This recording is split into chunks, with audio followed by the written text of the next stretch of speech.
Hello, I'm Arman Khodaei, and welcome to what now appears to be a weekly series, Autism Dating. Relationship mistakes, in terms of relationships mistakes to avoid, and relationship mistakes that I've seen others make, and relationships mistakes I've made myself. And I'm telling you these mistakes so that hopefully you'll have the honor of not repeating them. One of the biggest ones that I see is people being clingy. And I think I made this mistake to an extent too. In my first relationship, actually, it was the girl who was extremely clingy. My first ex-girlfriend. She was extremely clingy. I would call up, and she would talk for 2 hours. I'd be like, I really need to go. We've been talking for 2 hours. She's like, no, please keep talking, and there were other ways that she was being clingy. And that was one of the reasons why I terminated that relationship, because she just wasn't, she was just super clingy. And I've seen other people be super clingy. Actually, I want to go back to this first relationship, then I'll talk about the cleanness. So, why I'm really disappointed about that first one is because I was 22 at the time, and I practically had like no girlfriend. Now, I kissed a girl, that was it, and I was feeling as if I'd never be in a relationship ever, and that anybody else was better than nothing, is what I felt.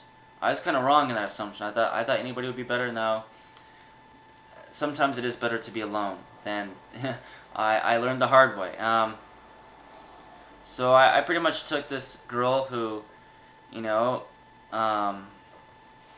who I wasn't attracted to, and she was she gave me the attention. I said, okay, this is my one and only chance at a relationship. I might as well take it.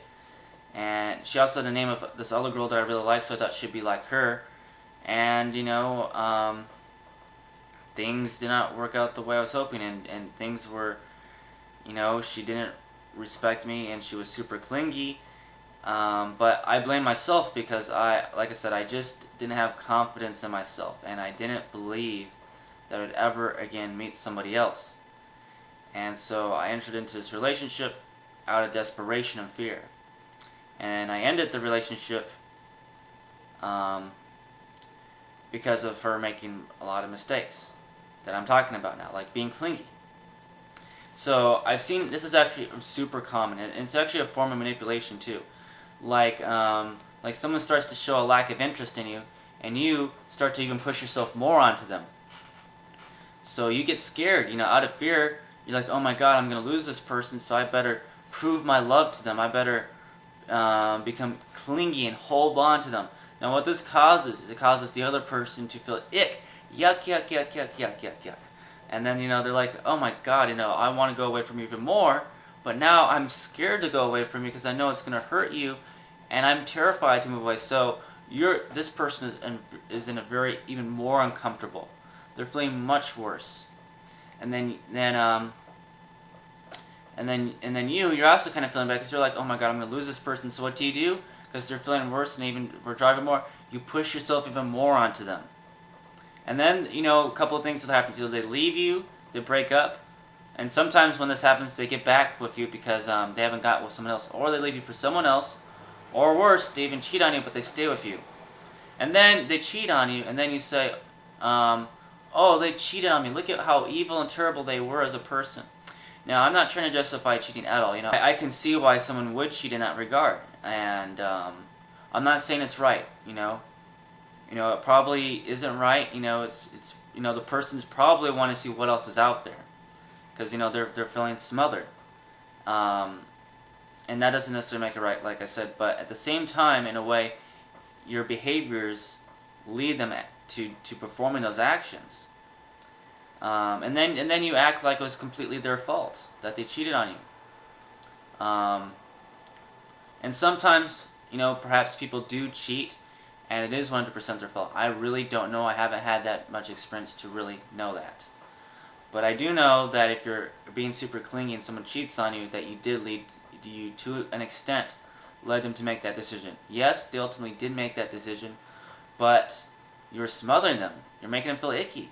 I mean, so it happens, and then you act like that they're the worst person in the world. You don't ever look at yourself, and then you enter another relationship. I've seen people who do this, who go from relationship to relationship to relationship, doing the same exact thing, and people cheat on them, and then they act like it's the other person's fault, and they never look at themselves ever. That's stupidity. It's idiocy. We tried to, and sometimes I've even tried to help them, but they won't listen. They won't listen because they don't want to hear. Because they want to keep on going, I don't know, because you want to keep making the same mistakes again? I really don't know. In my regard, I have been reading, I've read in the past books on how to maintain relationships,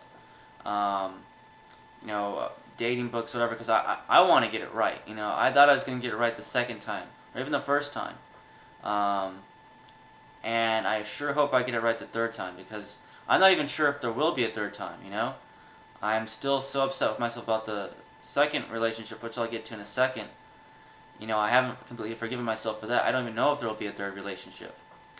And if there is, and it ends up not working out, I'm pretty sure that I'll probably never again enter another relationship. So I for sure do not want things to go wrong the third time, They say third time's the charm, and I sure want it to be that way.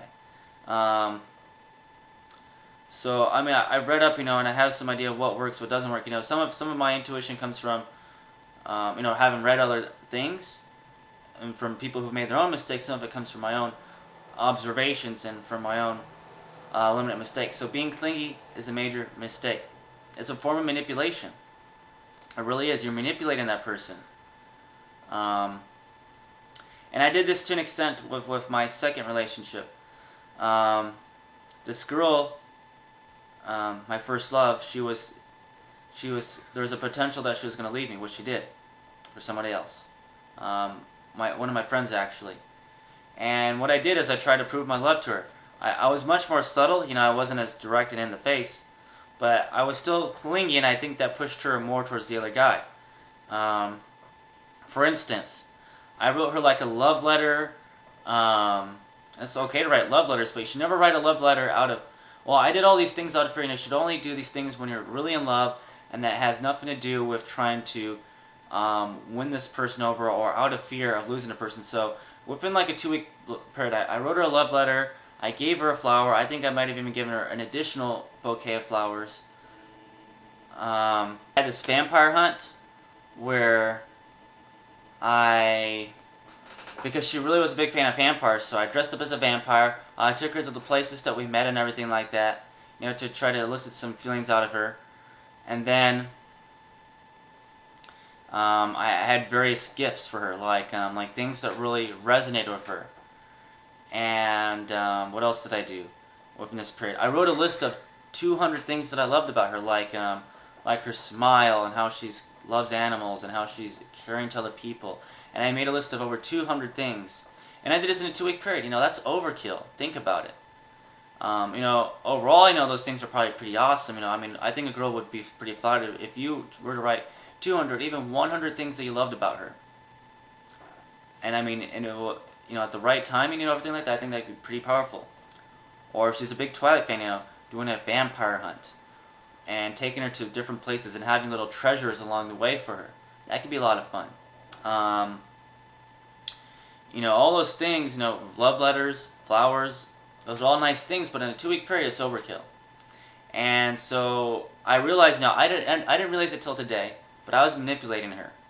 And I'm actually upset about myself that I realized now that I was manipulating her, because I promised her friend that I would never manipulate her, because like her friend said, my ex-girlfriend could easily be manipulated, and I could tell, she's definitely at least then she could easily be manipulated. So I did my absolute best to be an honorable gentleman.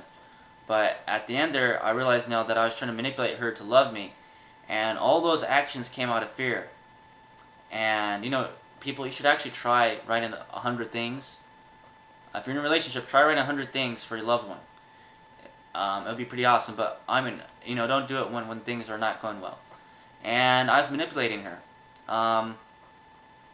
And because of that, I've had a very hard time forgiving myself, because I realized I further drew her into this guy's arms. And my biggest mistake, and I should forgive myself for my biggest mistake, and I actually this other, the whole doing those things actually is not what I'm most upset about. I'm upset about my biggest mistake, which I actually realized I have very little control over.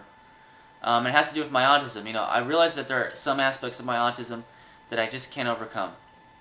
For instance, um, understanding certain types of humor.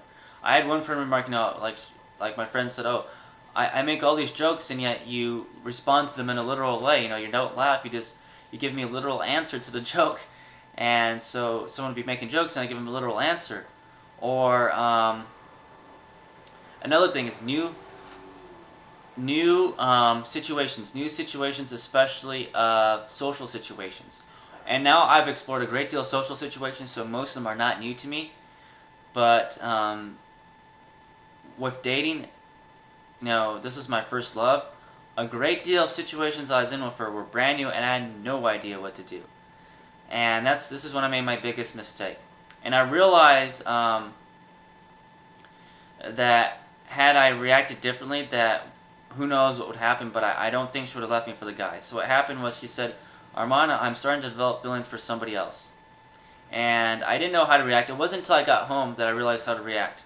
I wasn't, my all I was doing was I was just staying calm, and I pretty much acted like it was no big deal, like oh, okay. And my reaction is like, I said to her pretty much, that's okay if you have feelings for somebody else. My God, I mean, that's what I said. I said, it's okay if you have feelings for somebody else. I mean, dude, what the heck was I thinking?